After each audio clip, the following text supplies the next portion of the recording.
Hello guys, आज की video में आपके लिए लेकर आए हैं screen locking sound mode of कैसे करें। सो गाइज वीडियो स्टार्ट करने से पहले वीडियो को लाइक करें, चैनल को सब्सक्राइब करें और बेल आइकन दबाना ना भूलें। सो गाइज वीडियो स्टार्ट करते हैं। तो गाइज सबसे पहले आपको सेटिंग ऑप्शन आ रहा है, सेटिंग पे क्लिक करें। सेटिंग पे क्लिक करने के बाद आपको यहाँ पे साउंड एंड वाइब्रेशन ऑप्शन आ रहा है, इस पर क्लिक करें। इस पर क्लिक करने के बाद आपको यहाँ पे नीचे आना है। नीचे आने के बाद आप देखते हैं स्क्रीन लॉकिंग साउंड, इस पर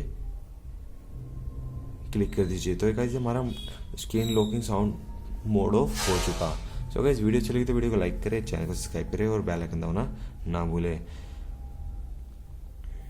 थैंक्स फॉर वॉचिंग वीडियो, मिलते हैं नेक्स्ट वीडियो में।